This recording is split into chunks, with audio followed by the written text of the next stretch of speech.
Brazil is one of the countries hardest hit by COVID-19. Its official death toll is only surpassed by the U.S.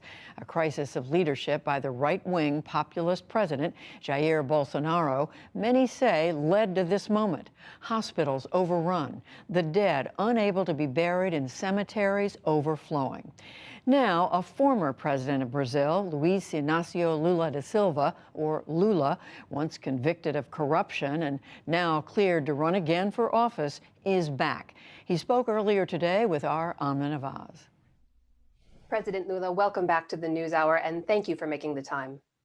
President Lula, since last we spoke almost exactly a year ago, of course, as you know, the pandemic has gotten much worse in Brazil. More than 425,000 people killed so far from the virus. My understanding is so far about 47 million vaccine doses have already been distributed.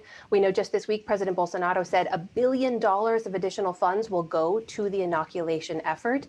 Given where you are right now, what would you be doing if you were in charge? What more would you be doing right now to address the pandemic in Brazil? Amna, the problem of the pandemic in Brazil and in the U.S., when Trump was president of the United States, the pandemic was dealt with a lack of responsibility and a lot of contempt, as Trump, as Bolsonaro, didn't have respect for the life of the people. We did not discuss science. We did not create a protocol. We did not gather the experts. The scientists in Brazil were sinking with a president that lacked responsibility, and now he's trying to catch up to the losses and damage. Given where the country is right now, what specific steps do you think should also be taking place right now? What more could be done to address the pandemic right now? We have to guarantee all the facts that are necessary to vaccinate all the people in Brazil, to continue with the policy of social distancing, and to avoid big crowds as much as we can. We have to create proper conditions for emergency aid to people, so those that are unemployed can still eat. And we have to guarantee a special credit so that people can continue to work in their small and medium-sized businesses. That is to say, we have to do what Biden did already in the U.S. in his last statement about the economy. We have to enhance our monetary base so that we can give the proper conditions for survival to the Brazilian people. President Lula, on the vaccine front, what more do you want to see from other world leaders like President Biden? You gave a recent interview and said that everyone in the world is thinking for themselves right now. What other specific actions do you want to see from President Biden and other leaders when it comes to helping countries like Brazil? All the world leaders should gather and meet in extraordinary session, either the G20, the G8, or at the UN, to make a decision that they will break the patents of the vaccine so that 7 billion inhabitants of this world will have the right to take their vaccine. And this is the first thing that I would urge world leaders. The second is that we need to start to discuss a new world governance. That is to say, it is already proved that with the pandemic crisis as it came, the countries were not ready and each tried to find an individual solution. There's no individual way out of this crisis. We have to make decisions that will reach all the countries in the world. There has been some comparison between the way President Biden, the U.S., other world leaders rushed to help India, which is also struggling mightily with the virus, and the way that there's been a much more muted response to helping Brazil. Do you think that Brazil has been treated differently because Bolsonaro is in charge? Well, why should I believe that the president was not incriminated himself? There's no other president criminalizing Brazil or discriminating against Brazil. No, actually what happened is that our president made the decision to become a rogue leader. He doesn't talk to anybody. No one wants to talk to him. We became a rogue country. So Brazil isolated itself. No president ignored Brazil. I believe that the rich countries, those that participate in the G20, which Brazil is part of, the countries that participate in the G8, they have to take responsibility. The richest countries in the world have to help the poorest countries in the world to get the vaccine. President Lula, let me ask you about Bolsonaro and his time in office. He will be up for re-election in the fall of 2022. A recent poll showing you and him in a head-to-head match had you ahead by well into double digits. You have not yet confirmed if you are running or not. And I wonder why you won't just confirm that you do plan to challenge him when you're clearly looking to unseat him. Amna, last night a public opinion poll came out that showed me winning. I get 20% more votes than he does at the public opinion poll. But I can't be concerned with those polls now because in the moment, the pandemic is still a security issue in Brazil. And now we're coming to wintertime. And maybe we'll get another wave. I hope we won't. I ask God that it won't come back again as strong.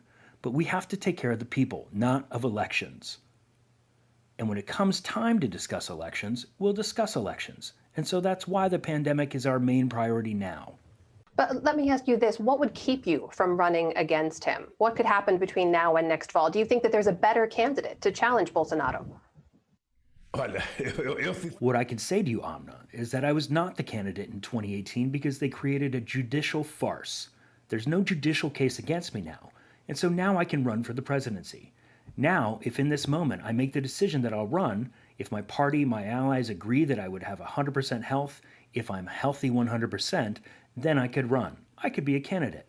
But when October comes of next year, 2022, I'll be 1 year younger than Joe Biden when he won the elections in the U.S. So I'm ready to be a candidate next year. Let me ask you about that polarization then, because this is how one analyst put your challenge ahead. He said, quote, Lula's current strategy appears not entirely unlike that of U.S. President Joe Biden, who projected himself as a centrist elder statesman to unite the country after a period of destructive polarization. Do you see yourself in that role? I was very humbled when I saw Joe Biden's statement about the economic plan that he has, that the amount of money he's going to invest for healthcare to help the poor people in the U.S. And so I was very happy with Biden's speech. I was very happy with his announcement. I was very happy to know that his representatives for the Amazon rainforest came to discuss with the Brazilian people here. And so sincerely, I believe that Biden is doing a good job for the U.S. I believe that he has to open a little bit more, though, towards Latin America and South America, because U.S. presidents, they forget about Latin America. And in the past, they were much more concerned with Russia, and then they were much more concerned with the terrorists, and now they're much more concerned with China. It's necessary to remind and record there are more people than China and Russia in the world, and that there's a lot of people that are not terrorists. The U.S. has to learn that the good international policy is built on the basis of partnership. The U.S. has to be a partner of their allies to help. Oh, poor countries could grow. Economically speaking, the more the poor countries grow economically, the better they will be for the U.S. because the U.S. will grow, China will grow, Germany will grow. It's necessary to share the wealth. President Lula, as you mentioned, you are 75 years old. If you were to run for office next year, you would be 76. You have had several years in office already. What would be your message to Brazilians who say that Brazil is now in need of a fresh start? Amna, I was president already, and I have the awareness that when I was in the presidency, we may have had the largest social inclusion policy that Brazil has ever had. We lifted 36 million people from poverty, and we lifted another 40 million into the middle class, and we created 21 million jobs. We put millions of youth in public universities. So what can I say to the Brazilian people that we're going to do more than we did in the past? We're going to do more, because if I go back to rural Brazil, I cannot do less. And for that reason, we would like to go back to the presidency so that we can re-democratize our country. This is a little bit of what Biden will have to deal with in the U.S. He will have to destroy the hatreds that Trump developed, to destroy the hatreds that Bolsonaro created here in Brazil, and to build a new society based on love, humanity, and based on peace. That is Luiz Inácio Lula da Silva, the former president of Brazil. President Lula, thank you very much for your time. Obrigado, Amna. Thank you, Amna, very much. And let's hope to see you again in some other opportunity.